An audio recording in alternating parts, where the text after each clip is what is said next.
Meu nome é Érica Nascimento, eu sou assistente social e essa aula a gente vai falar sobre democracia e direito à participação de crianças e adolescentes. Para facilitar o processo da aula, a gente vai dividi-la em 3 partes. No primeiro momento, a gente vai tratar as questões gerais sobre esses temas. O que é democracia, o que é direito à participação.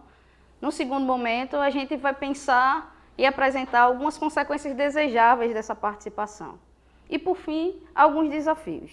Essa aula tem como objetivo oferecer subsídios para uma reflexão mais crítica sobre os temas de democracia e direito à participação e contribuir para uma mudança, uma construção e reconstrução de práticas efetivas de transformação, que valorizem a autonomia e a participação efetiva de crianças e adolescentes.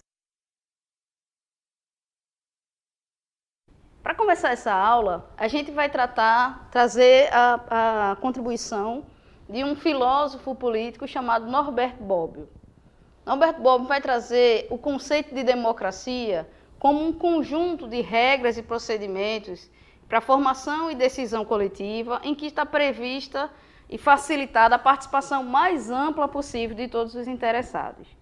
A partir desse conceito trazido por Bobbio, a gente pode perceber se para ele democracia consiste em agregar o máximo possível de interessados, ela precisa vislumbrar decisões coletivas e, portanto, contribuir efetivamente para promover e potencializar os direitos humanos fundamentais, né? Aqui a gente está tratando de saúde, de educação, de habitação, de moradia, trabalho e renda, e também garantir a participação de todos e todas na vida política, econômica e social de uma sociedade. E aí a gente pensa qual é o lugar da democracia, qual é o lugar das crianças e adolescentes na democracia. É preciso fazer essa reflexão. Uma democracia radicalizada, numa perspectiva de democracia radicalizada, é necessário que a gente considere todos os envolvidos, todos os sujeitos de direitos que se envolvem e que se situam nessa sociedade. Portanto, é preciso refletir qual é o lugar de crianças e adolescentes nesse lugar. Se a democracia vislumbra a participação efetiva de todos e todas interessados no processo democrático, a gente precisa refletir qual é o lugar da criança e adolescente na democracia.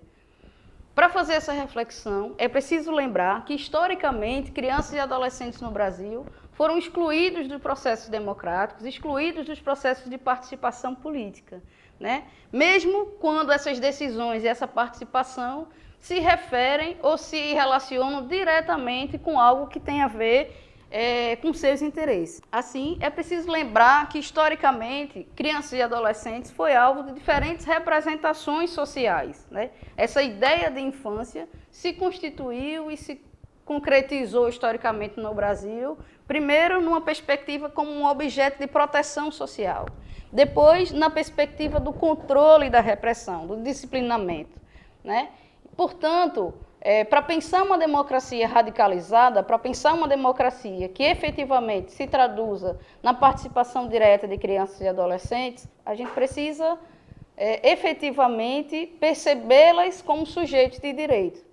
Essa transição, essa superação dessa representação social de infância como objeto de tutela, como objeto de repressão e controle social, ela só se dá com a participação direta e efetiva de crianças e adolescentes no jogo democrático. Por trás dessas concepções de infância que apresentam a criança e adolescente como objeto de tutela, existe uma concepção e uma ideia de seres ainda não completos, de objetos incapazes de participar ativamente da vida pública, né? Essas crianças e adolescentes aparecem na história do Brasil como uma figura passiva, que deve obediência direta a um ser, normalmente um adulto, né? Essa lógica, essa compreensão, essa forma de perceber a criança e adolescente, a participação de crianças e adolescentes no país, ela tem uma perspectiva, né, que a gente chama de adultocentrismo. Essa ideia adultocêntrica, ela se relaciona com o machismo, com o racismo, com a homofobia, como formas de expressão, como formas de pensamento, de dominação, que são, na verdade, a grande base, o grande fundamento de uma situação de desigualdade social. uma situação de excludente de desigualdade social. Portanto, ela precisa ser superada.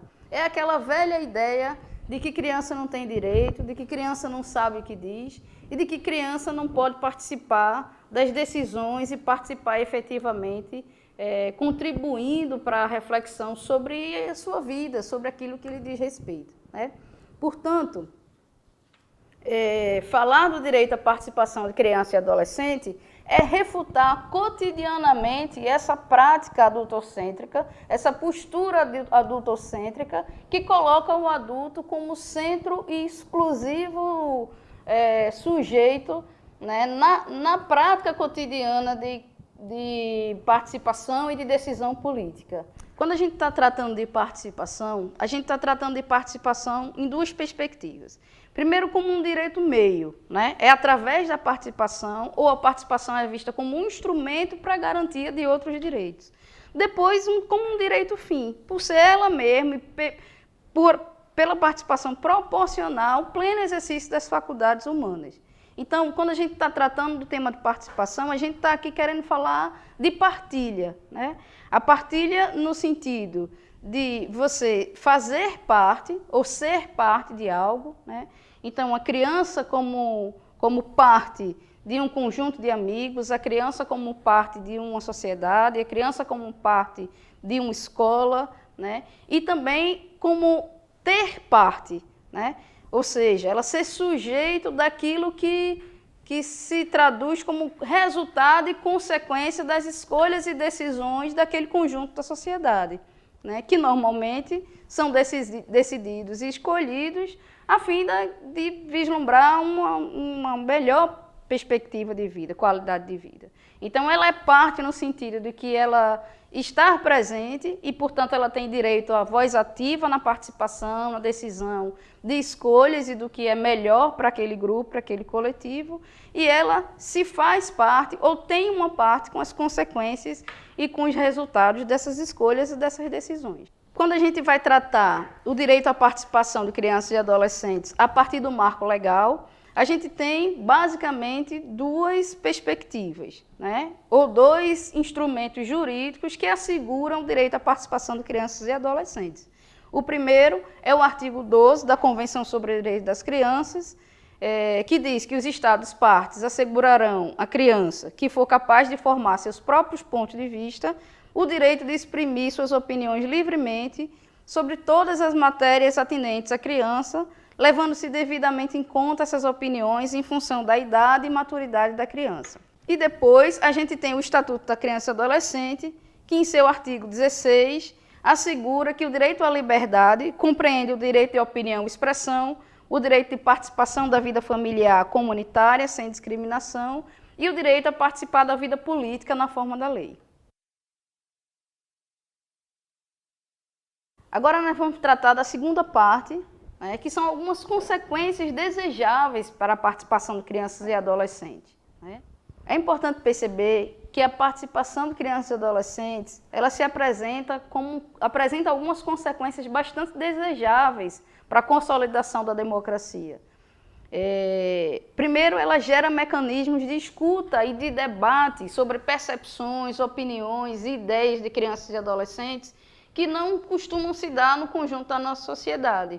Esse debate, esse exercício de ouvir as crianças, esse exercício de prestar atenção, de valorizar a opinião das crianças, precisa passar a ser cotidiano, né, nos nossos ciclos, nos diversos espaços de participação em que estamos. Depois, ela garante maior visibilidade pública sobre os demais direitos de crianças e adolescentes, né?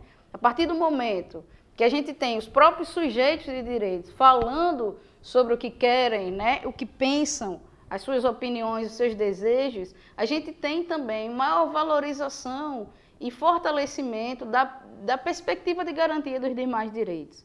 O terceiro aspecto diz respeito à possibilidade de desenvolvimento de relações mais equilibradas, mais horizontais, entre crianças, adolescentes e adultos, né? Superando essa perspectiva adultocêntrica, superando uma perspectiva hierárquica e opressora, né, que é a forma mais comum que a gente percebe das relações entre gerações atualmente. O quarto aspecto diz respeito à influência na visão e atitude dos adultos em relação a crianças e adolescentes, né? Significa que a gente precisa percebê-los como sujeitos de direito e, portanto, garantir os seus direitos na sua integralidade. O direito à participação, ele é condição para a garantia efetiva dos demais direitos.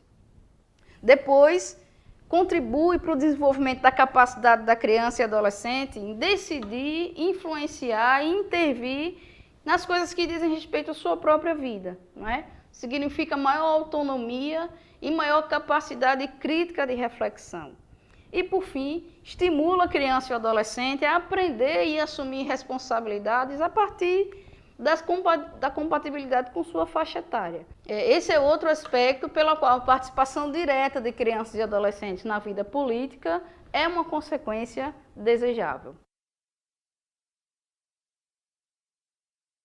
Na terceira parte, a gente vai tratar de alguns desafios para a implementação desse novo paradigma, dessa nova forma de pensar a participação de crianças e adolescentes, né?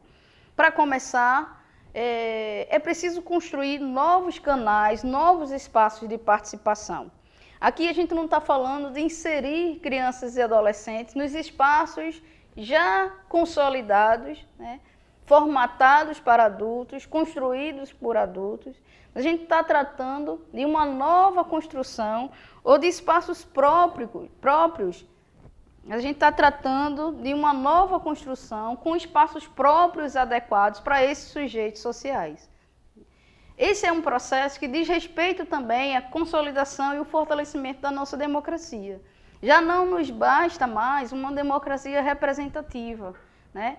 O avanço da democracia e a radicalização da democracia significa e exige a construção desses novos espaços de participação, de reflexão coletiva, e que digam respeito a todos os sujeitos políticos. Depois é preciso desenvolver metodologias específicas para o trabalho com crianças e adolescentes. A participação desses sujeitos políticos, nesses espaços de escolha, de reflexão coletiva, ela precisa ser adequada com uma metodologia que dê conta das especificidades etárias desses sujeitos políticos, né?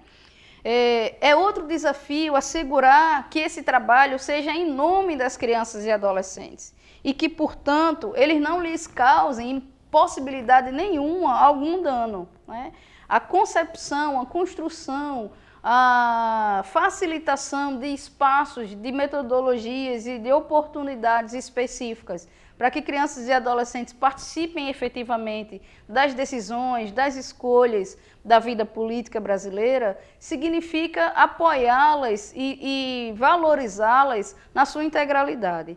Portanto, em hipótese alguma, essa proposição ou essa construção pode lhe causar qualquer dano.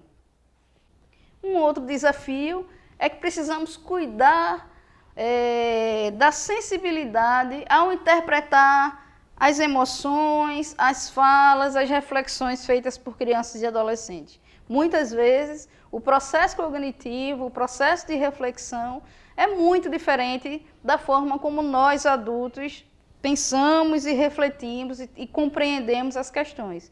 Portanto, preciso haver uma escuta aberta e franca para, de fato, tentar entender e traduzir a voz desses sujeitos, a voz das crianças e a voz dos adolescentes nesse processo.